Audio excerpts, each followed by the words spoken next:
পাহাড়গুলো মিশেছে আজ নীল জলাশয়ে। আর এই পথ এর গন্তব্যই হলো ওই উঁচু উঁচু পাহাড় আর নীল জলাশয়ে বিলীন হয়ে যাওয়া। পাহাড় হ্রদের এই মিলনস্থলেই গড়ে উঠেছে সুন্দরতম শহর ওয়ানাকা। বন্ধুরা, আজকের ভিডিও নিউজিল্যান্ডের সাউথ আইল্যান্ডের ওয়ানাকা শহরটি নিয়ে। উইন্টারে এই শহরটি পরিণত হয় উইন্টার ওয়ান্ডারল্যান্ডে, আর সামারে ফিরে আসে চির যৌবনা রূপে।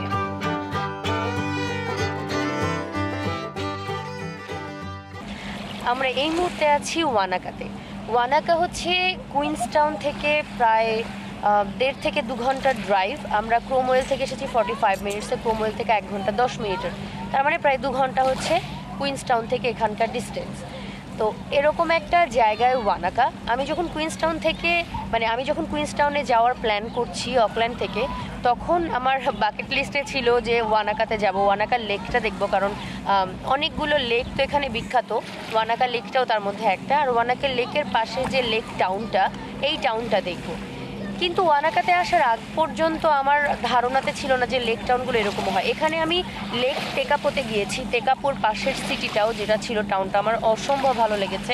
বাট ওয়ানাকাটা অনেক বড় পরিসরে, এবং যেহেতু এখন সামার, এই লেকে এখন মোটামুটি বিচের মতোই অ্যাক্টিভিটিস হচ্ছে। এখানে কায়াকিং হচ্ছে, সাঁতার কাটছে, মানুষজন ক্রুজে করে যাচ্ছে, সব কিছু হচ্ছে, এবং একদম লেকের পাশেই গড়ে উঠেছে লেক টাউনটা। আমি আস্তে আস্তে দেখেছি যে অনেকগুলো প্যারালালি রাস্তা গিয়েছে, তার মানে অনেক বড়, এবং চারপাশে এত বাড়িঘর, এবং বাড়িঘরগুলোর এক্সটেরিয়ার সেটা বর্ণনাতে আসলে কুইন্সটাউনের সব বাড়িগুলোর এক্সটেরিয়ারটা একটু এরকম, ওয়ানাকাটা আরও সুন্দর। একদম দূরে দেখা যাচ্ছে অনেকগুলো মাউন্টেন। শীতে এই মাউন্টেনগুলো সম্ভবত সবগুলো স্নোয়ে ঢেকে যায়। আর এখন যেহেতু সামার, এখন বরফ দেখা যাচ্ছে না, কিন্তু লেকের পানিটা, আকাশের নীল রংটা লেকের পানিতে রিফ্লেক্ট করছে, চকচক করছে। লেকের পানিটা পুরো ক্রিস্টাল ক্লিয়ার। আমি আপনাকে লেকের পানিটা দেখাবো। আর জাস্ট আকাশের রংটা, আকাশ যে রঙের হয় লেকের পানিগুলো সেই রঙের হয়। লেক টাউনটা অসাধারণ সুন্দর। লেকের পাশের যে জায়গাটা অনেক বড়, এবং পুরোটাই বিভিন্ন রঙের গাছ দিয়ে সাজানো। হলুদ, এটা হচ্ছে পুরো খয়েরি কালারের একটা পাতা, কয়েকটা হচ্ছে গাঢ় সবুজ, কয়েকটা হচ্ছে জাস্ট কচি অলিভের যে কালারটা ওরকম, এবং মানুষজন এত এনজয় করছে। আমরা কিছুক্ষণ আগে এখানে খাওয়া দাওয়া করেছি। সব কিছু মিলিয়ে আমি জাস্ট মুগ্ধ হয়ে গিয়েছি ওয়ানাকাতে এসে। আমার আশার চেয়েও বেশি ছিল, আশাতীত ছিল এই ওয়ানাকাটা। আর জাস্ট লেকের পানিটার ছলাৎ শব্দ সম্ভবত আপনারা শুনতে পাচ্ছেন।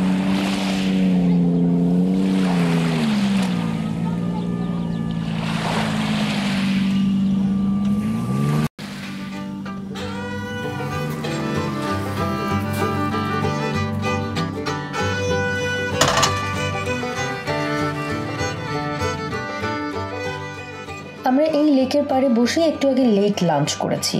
কুইন্সটাউন ট্রিপের এই ভিডিওগুলো আসলে বেশ পুরনো।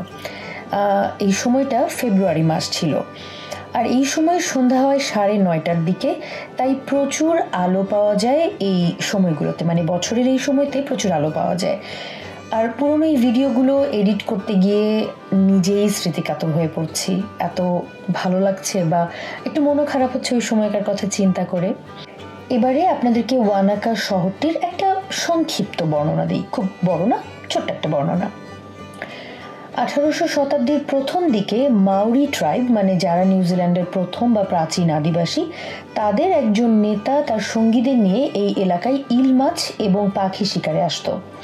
এর সাথে গ্রিন স্টোন নামে এক ধরনের মূল্যবান পাথর খুঁজতেও আসতো তারা এই এলাকায়। এই পাথর থেকে মাউরিদের মূল্যবান কিছু হান্টিং টুলস এবং অর্নামেন্টস তৈরি হতো। 1862-63 সালের দিকে যখন কুইন্সটাউন, ক্রোমওয়েল, কার্ড্রোনার আশপাশের নদীগুলোতে গোল্ড পাওয়া যায়, তখন থেকে এই অঞ্চলগুলোতে গোল্ড হ্রাস শুরু হয়, এবং সেই সাথে শুরু হয় ইউরোপিয়ান সেটেলমেন্ট।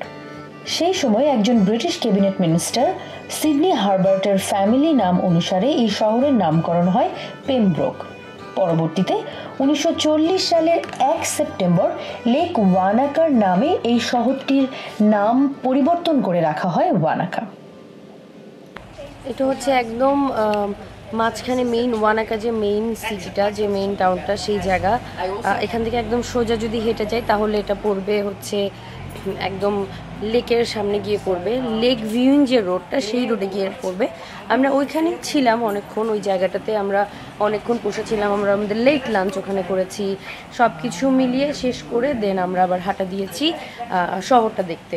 শহরটা ঘুরে দেখছি, নিউ ওয়ার্ল্ডে গিয়েছিলাম, নিউ ওয়ার্ল্ডে টুকটাক কেনাকাটা করে দেন আমরা শহরটা একটু হেঁটে হেঁটে দেখছি। এই হলো, এটা জাস্ট একটা পাশ, মোটামুটি বেশ বড়। ওয়ানাকার যে লেক টাউনটা এটা বেশ বড়, মানে এখানে যেমন আমরা যেই জায়গায় আছি ক্রোমওয়েলটা বেশ ছোট। ওখানে একটা ANZ ব্যাংক আছে, একটা ফ্রেশ সুপার মার্কেট, একটা নিউ ওয়ার্ল্ড আছে, এই বাট ওখানে মানে বাড়িঘর আছে কিছু, কিন্তু যেটা ছোট ছোট শহরগুলো যেরকম হয় নিউজিল্যান্ডের ওই রকম শহর। কিন্তু এই ওয়ানাকা সিটিটা মোটামুটি বেশ বড়, বেশ বড়। মানে খুব ভালো লাগছে এই রাস্তা দিয়ে হাঁটতে, কারণ এত শান্তি শান্তি ভাব চারপাশে।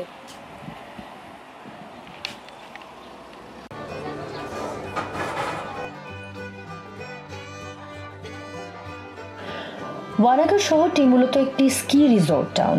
সামারে এটি সবুজে ভরে গেলেও উইন্টারে এই শহর পরিণত হয় উইন্টার ওয়ান্ডারল্যান্ডে। পৃথিবী বিখ্যাত বেশ কিছু স্কি ফিল্ড আছে এখানে, মানে ওয়ানাকার আশেপাশে।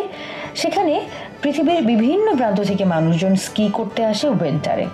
আর বলিউডের অনেক মুভির শুটিং হয়েছে এখানে, মানে কুইন্সটাউন এবং ওয়ানাকার আশেপাশের বিভিন্ন জায়গায়।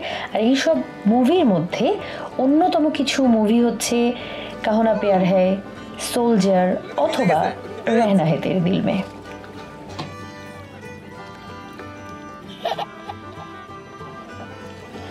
আমাদের অ্যারিক পানি নিয়ে এত মজা করে খেলছিল, ওকে আমরা পানি থেকে তুলতেই পারছিলাম না। মানে ওই সময় তো সামার ছিল, সামারের মধ্যে পানিটা ঠান্ডা ছিল, ও এত মজা পাচ্ছিল, ও পাথর নিয়ে নিয়ে ছুঁড়ে ফেলছে, পানি নিয়ে ছুঁড়ে ফেলছে, ওকে কোনোভাবে আমরা পানি থেকে উঠাতে পারছিলাম না। আর তারপর শুরু হয় ওর ফটোগ্রাফি। ভাবি, সম্রাট, আমরা তিনজন মিলে ঘুরে ঘুরে ছবি তুলছিলাম, মানে ছবি তুলছিলাম, ভিডিও করছিলাম। ও এত মজা পাচ্ছিল পানি নিয়ে খেলতে, এটা দেখতেই আমাদের মজা লাগছিল। তারপরে এই তো মোটামুটি ওকে নিয়ে, মানে অ্যারিককে নিয়ে খেলাধুলা শেষ করে আমরা ফিরে আসছি ক্রোমওয়েলের উদ্দেশ্যে। যেটা বলেছি আগেই, ক্রোমওয়েল হচ্ছে কুইন্সটাউন থেকে 1 ঘন্টা 10 মিনিটের মতো ডিস্টেন্স, যেখানে আমরা ছিলাম। ওটা একটা ছোট টাউন, আর সেখান থেকে ওয়ানাকার ডিস্টেন্স 45 মিনিটসের মতো। তো ক্রোমওয়েল হচ্ছে ওইটা একটা পুরনো শহর, মানে পুরনো শহর বলতে এখন তো অনেক কিছু নতুন হয়েছে, বাট ওখানে একটা ওল্ড টাউন আছে। 1860 সালের আশেপাশে ওই টাউনটা তৈরি হয়, যেটা বলছিলাম যে গোল্ড রাশ শুরু হয়, গোল্ড মাইনিং হয় যখন এখানে, তখন। তো ওই শহরটা, মানে ওই টাউনটা খুব সুন্দর, ছোট্টখাটো, ওখানে হিস্ট্রিক্যাল অনেক কিছু আছে। এবং কোনো একটা বিচিত্র কারণে এই যে আমরা কুইন্সটাউনে এইবার যে ঘুরছিলাম, এই সময়ে আমরা এই জিনিসটা জানতে পারিনি এবং ওই ওল্ড টাউনটাতে আমরা যাইনি, যদিও ক্রোমওয়েলেই আমরা 5 দিন ছিলাম। কিন্তু আমরা আরও একবার কুইন্সটাউনে গিয়েছিলাম এবং তখন আমরা ক্রোমওয়েলের ওই ওল্ড টাউনটা খুঁজে বের করেছি এবং ওখানে ঘুরেছি, ভিডিও করেছি। আস্তে আস্তে আমি সেই ভিডিওগুলো দিব, আপনারা দেখবেন, হয়তো আপনাদের ভালো লাগবে। আর এই তো আমরা এখন আকাশ বাতাস পাহাড় সৌন্দর্য সব কিছু সাথে নিয়ে যাচ্ছি ক্রোমওয়েলের দিকে। আর কুইন্সটাউন আসলে এত সুন্দর, মানে মানে আপনি যেই জায়গাতেই দাঁড়িয়ে যান না কেন কুইন্সটাউনে, সাউথ আইল্যান্ডের কুইন্সটাউনের আশপাশে যেখানেই দাঁড়ান, আপনার মনে হবে এটা একটা পিকচার পারফেক্ট প্লেস। মানে এত সুন্দর, এত সুন্দর, লেকের পানির রং, আকাশের রং, মানে এখানকার এনভায়রনমেন্ট সব কিছু মিলিয়ে এটা একটা আলাদাই ভাইব। এবং এই সৌন্দর্যটা আসলে মানে আমি বলেও না বোঝাতে পারি না, ক্যামেরাও এটা আসলে জাস্টিফাই করে না যে সৌন্দর্যটা ঠিক কতটুকু।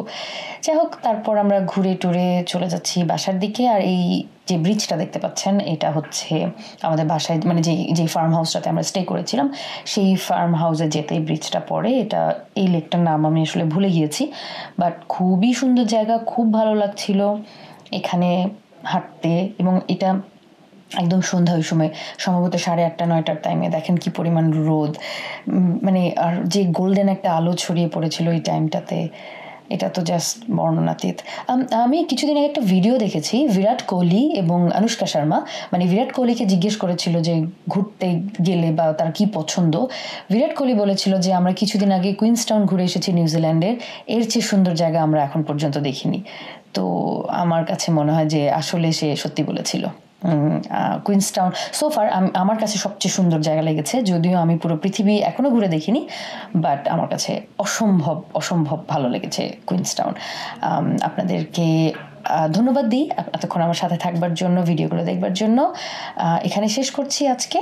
আপনারা সবাই ভালো থাকবেন, হাসি খুশি থাকবেন, নিজের হেলথ এবং মেন্টাল হেলথ দুটোরই যত্ন নেবেন, ঘোরাঘুরি করবেন, হাসতে থাকবেন, চারপাশের মানুষকে ভালো রাখবেন। এই প্রত্যাশা নিয়ে আজকের মতো এখানে বিদায় নিচ্ছি। টাটা, বাই বাই, আল্লাহ হাফেজ।